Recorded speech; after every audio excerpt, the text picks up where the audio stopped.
हाथी और 6 अंधे व्यक्ति। बहुत समय पहले की बात है। किसी गांव में 6 अंधे व्यक्ति रहते थे। एक दिन गांव वालों ने उन्हें बताया, अरे आज गांव में हाथी आया है। उन्होंने आज तक बस हाथियों के बारे में सुना ही था, कभी छूकर महसूस नहीं किया था। उन्होंने निश्चय किया, भले ही हम हाथी को देख नहीं सकते, पर आज हम सब चलकर उसे महसूस तो कर सकते हैं ना। और फिर वो सब उस जगह की तरफ बढ़ चले जहाँ हाथी आया हुआ था। सभी ने हाथी को छूना शुरू किया। मैं समझ गया, हाथी खंबे की तरह होता है। पहले व्यक्ति ने हाथी का पैर छूते हुए कहा, अरे नहीं, हाथी तो रस्सी की तरह होता है। दूसरे व्यक्ति ने पूंछ पकड़ते हुए कहा, मैं बताता हूँ, ये तो पेड़ के तने की तरह होता है। तीसरे व्यक्ति ने सूंड पकड़ते हुए कहा, तुम लोग क्या बात कर रहे हो? हाथी एक बड़े हाथ के पंखे की तरह होता है।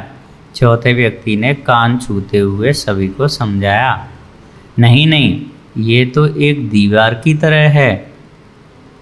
पांचवें व्यक्ति ने पेट पर हाथ रखते हुए कहा, ऐसा नहीं, हाथी तो एक कठोर नली की तरह होता है। छठे व्यक्ति ने हाथी के दांत को स्पर्श करते हुए कहा।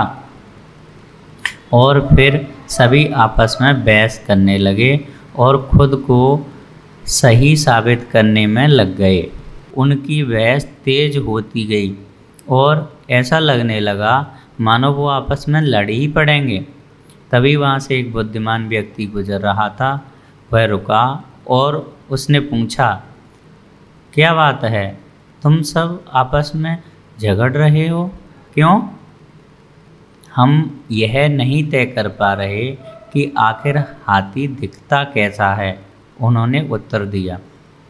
और फिर बारी बारी से उन्होंने अपनी बात उस व्यक्ति को समझाई। बुद्धिमान व्यक्ति ने सभी की बात शांतिपूर्वक सुनी। तुम सब अपनी अपनी जगह सही हो। तुम्हारे वर्णनों में अंतर इसलिए है क्योंकि तुम सबने हाथी के अलग अलग भाग को छुआ है। पर देखा जाए तो तुम लोगों ने जो कुछ भी बताया वो सभी बातें हाथी के वर्णन के लिए सही हैं। अच्छा, ऐसा है, सभी ने एक साथ उत्तर दिया।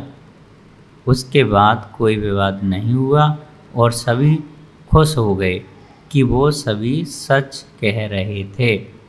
दोस्तों, कई बार ऐसा होता है कि हम अपनी बात को लेकर अड़ जाते हैं कि हम ही सही हैं और बाकी सब गलत हैं। लेकिन यह संभव है कि हमें सिक्के का एक ही पहलू दिख रहा हो और उसके अलावा भी कुछ ऐसे तथ्य हों जो सही हों। इसलिए हमें अपनी बात तो रखनी चाहिए, पर दूसरों की बात भी सब्र से सुननी चाहिए और कभी भी बेकार की बहस में नहीं पड़ना चाहिए। वेदों में भी कहा गया है कि एक सत्य को कई तरीके से बताया जा सकता है। तो जब अगली बार कभी ऐसी किसी बहस में पड़ें तो याद कर लीजिए कि कहीं ऐसा तो नहीं कि आपके हाथ में सिर्फ पूंछ है और बाकी हिस्से किसी और के पास हैं।